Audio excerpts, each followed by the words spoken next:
Тал нутгийн салхи хүлээж адууны туурай нүргэлээ холын замд цуурайтна.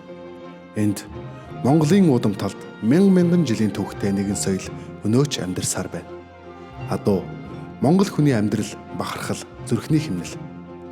Бид энэ жилийн турш 2-3 морины өсөлт, бэлтгэл, ялалт, сорилтыг хамтдаа ажиглаж, уяач, унаач хүүхдийн амьдрал, уламжлал, нүүдлийн соёлыг бүхий л өндөрлөхөөр нь харуулах болно. Энэ бол зүгээр нэг влог биш. Энэ бол Монголын адууны соёлын амьд баримтат аялал. Түүхтэйгийн холбогдох зам дэлхийдээ хуваалцахгүйр. Монгол адуу, Монгол хүүхэд, Монгол өв соёл. Манай хамтын аялалд тавтай мөрөл. За сайн байцгаана уу та бүхэн энэ өдрийн мэндийг хүргэе. Өнөөдөр бол 2026 оны 1 сарын 30-ны өдөр байгаа. За одхийн марга галаас бэлтгэн хүргэдэг влогийн маань 2 дахь удирдал их эхэлж байна. За та бүхэн санаж байвал манай влогийг өмнө үзчихсэн хүмүүс байвал 2024 онд влог хийжсэн. Олон даганаас хар даган дээр сонголт хийгээд хар дагныхаа хавараас эхлээд улсын раданд уралт хүртэл аяллыг хамтдаа бүгдээрээ хийсэн байгаа. За тэгээд влог 2-оо хийхээр болсон. Тэгээд яагаад сизон 2-оо хийхээр болсон? Яагаад хийхээр болсон бэ гэхээр өмнөх 2024 оны манай бичлэгүүдийг үзээд одоо энэ соёлоос холдсон хүмүүсээ бол аян байдгийн байх юм уу? Магадгүй залуу уяачт манаас илүү одоо жишээлбэл танай влогийг үзэж илүү одоо зөвлөмжүүдийг авч хэрэгжүүлсэн, миний амьдралд хэрэг болсон гэдэг ч юм уу. Тиймэрхүү сэтгэлүүдийг аягүй хүлдээсэн учраас тэндээс нэлээд урам авсан байгаа. Тэгээд 2026 онд ахин энэ влогоо хийя гэж бидний зүгээр шийдсэн байгаа. За энэ жилийн хувьд болохоор онцлогтой нь юу вэ гэхээр бид нар ганцхан дааган дээр хийхгүйгээр өөр наснууд дээр хийх зорж байгаа. Влого хар дааг болон дааган дээр болон дээрээс нь хязаалан насны морин дээр хийхээр одоо бэлтгэж байна. Тэгээ дээрээс нь дахиад бас дунд нь өөр том насны морь орж иж магадгүй. Одоо дааг гэхээр 2 настай болчихж байгаа, хязаалан гэхээр 4 настай. Тэр өөр настай адуунуудыг өөр уяануудыг бас та бүхэндээ харуулахыг хичээж байгаа. За тэгээд одоо 1 сарын 30-наас эхлээд улсын раданд уралт хүртэл энэ аялал маань унаач морины уяач, туслах уяач болон энэ морь энэ яг ямар амьдрал болдгийм бэ гэдгийг илүү дэлгэрэнгүйгээр та бүхэндээ харуулахыг хичээх болно. Тэгээд манай аялалтай бүгдээрээ хамт байгаарай. За тэгээд уяан дээр ирсэн байгаа. За танилцуулахад, сонирхуулахад хүмүүс маань сонирхож магадгүй. Энэ манай өмнөх влог хар. Одоо ерөөхдөө энэ тэнд очиод өмнөх влогоо хийсний дараа бол хөвсгөлж очижсэн, дорнтож очижсэн, та нэг влог хийжсэн ах байж тэгээд манай залуучууд дүүнер ч юм уу эсвэл ах нар маань влог хийжсэн хүн байна гэдэг ингээд хэлжсэн. Тэгээд манай влог хар дааг маань бол ийм сайхан адуу болсон байгаа даа. Одоо бол хязаалан болцсон. Өнгөрсөн жил бас уралдаж чадаагүй энэ жил уяандаа орцсон. За иймэрхүү байдалтайгаар влог хар маань бол ингээд байж байгаа. За тэгээд энэ жилийн 2 адууга та бүхэндээ танилцуулъя. За тэгээд түрүү хэлсэнчлэн дааг болон хязаалан дээр гээд хэлжсэн. Тэгээд бас Монгол улсын алдарт уяач урт насангийн Тамир найстайгаа бас зөвлөлдөөд энэ жил 2 адуун дээр 2 өөр адуу нэг уяаг бас харуулъя тий. Дааг бол өөр уяатай, хязаалан өөр уяатай, их нас азрах бүгд өөр уяатай байдаг бол та бас мэдж байгаа хаа мэдхгүй хүмүүсний бүгд өөр уяатай байдаг. Насанд нь тааруулаад тухайн адууныхаа бас онцлог шинжинд нь тааруулаад өөр уяа хийдэг байгаа. За тэгээд энэ жилийн манай одоо гол дүр маань гэх юм одоо тий. Гол дүр дааг маань болохоор ийм хар дааг байгаа. Адилхан бас хар дааг байгаа. Тэг ягаад ч бас тэгээ таарсан байгаад байгаа. За тэгээд 2 адууныхаа удам багшлыг бол би тусад нь дахиж илүү дэлгэрэнгүй тайлбарлана гэж бодож байна. Тэгэхээр энэ жилийн дааг маань авч хэлсэн хар даагаар бол шууд сонгогдсон байгаа. Одоо манай хашаант чинь баг нэг 20-од сүүтэй дааг байна. Тэгээд сөнгө даагнууд нь сөнгө дааг гэхээр одоо нэг ихийнхаа сүг хөхөхгүй байгаа дааг гэсэн үг. Сүүтэй дааг гэхээр ихийнхаа сүг хөгж байгаа дааг гэсэн үг л дээ. Тэгээд 20-од сүүтэй дааг байгаа.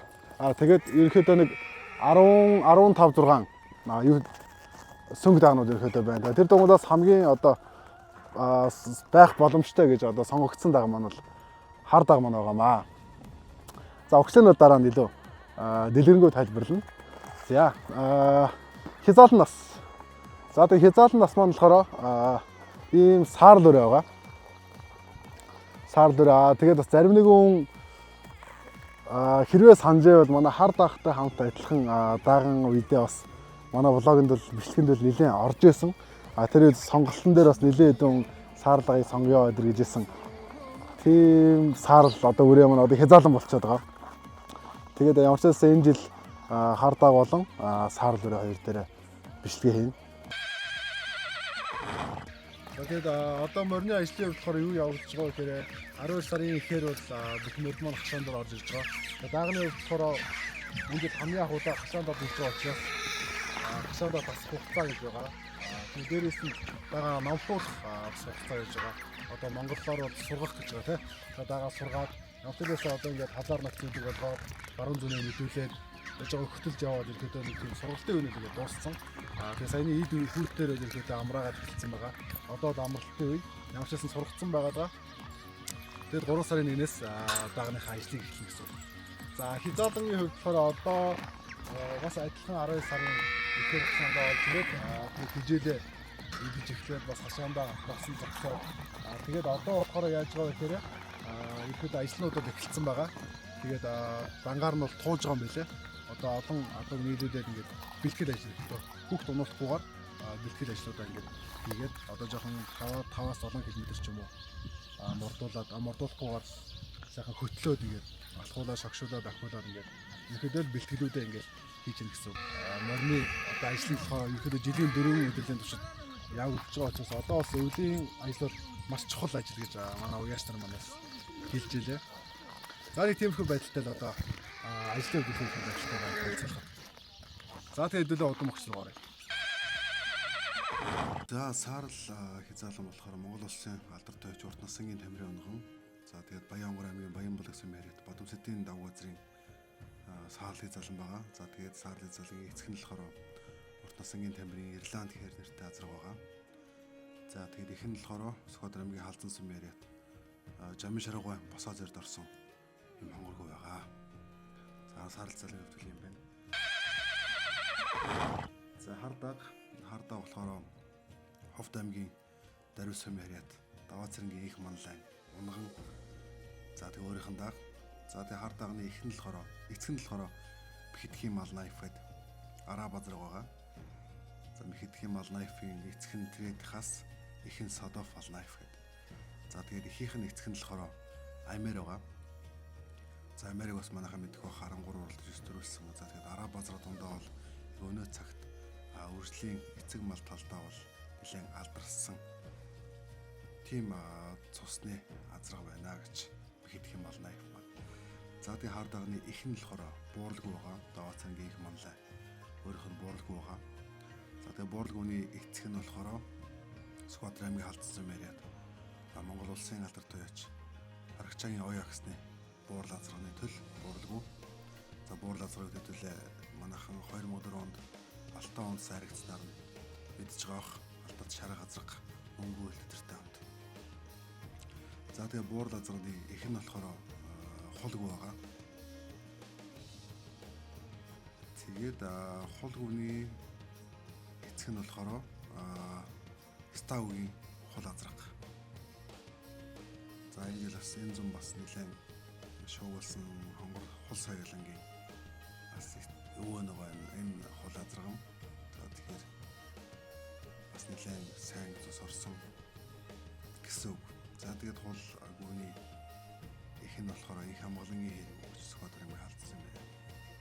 Их хамгаалангийн хэрэг. За тэгээд энэ хэрэгүнд нь бас Монгол улс алдар туяач Аргачаагийн оё агсны хандгай алтар бас орсон юм байлаа. За тэгээд ийм өгсөлтэй одоо байна да. За тэгээд хоёр ийм морил одоо энэ жил влогонд оруулж байна да. Тэгээд одоо энэ хашаанд байгаа бүх морьчил ер нь хамгийн эцсийн зорилго тий морьчоор нас хурдан морь уралдах гэж төрдөг гэдэг. Эцсийн зорилго нь бол улсын наадамд уралдах. Улсын наадамдаа айрх төрөө торгон жолоогоо өргүүлэх. Гэхдээ ер нь бол тэгээд Монгол эр хүмүүсийн цуснд ер нь төрийн наадамдаа нэг адуу мордуулчаа гэсэн тийм нэг зорилго одоо юу юм дотор нэг тийм зүйл байдаг хаа гэж өөр нь боддөг шүү дээ. Тэгээд Монгол төрийн наадам гэдэг чинь хэдэн зуунаар биш хэдэн мянган жилийн өмнөөс ихтэй болов гэж би бодож байгаа. Эрт үед 13 дугаар зуунд бол морин уралдаан бол зүгээр наадам биш, дайнд ялах, зүгээр нэг наадам биш, дайнд ялах, хол зам туулах, цэргийн бэлтгэл байсан. Хурдан морь гэдэг нь зүгээр нэг хурдтай адуу биш. улс орны хүчийг илтгэж байсан гэсэн үг. Монгол морины тэсвэр хатуужлаар ерөөхдөө бид нар чинь дэлхийн талыг эзэлсэн гэж ярьдаг. Тэгээ Манжин үеэс хойш морин уралдаан ардын баяр наадмын гол хэсэг болж даах, шүтлэн, хязаалан, соёолон их нас гэсэн ангиллууд тогтсон. Морийг магтан дуулан, төрөн моринд айраг цацсан, унаач хүүхдийг хүндэтгэн, эдгээр нь морийг амьтаа шүтэн гэж үздэг ойлголттой холбоотой. Төгсгөлд нь морин уралдаан гэдэг бол соёл, спорт, уламжлал гурийн огтлцол гэж би бодож байгаа. Тэгээ морин уралдаан гэдэг нь ганцхан хурдны тухай ойлголт биш. Монгол хүн хэн байсан, одоо хэн байгаа, ирээдүйд хэн болох тухай ойлголт юм болов уу гэж би бодож байгаа. Тэгээ дараагийн влогоор уулзцгаая.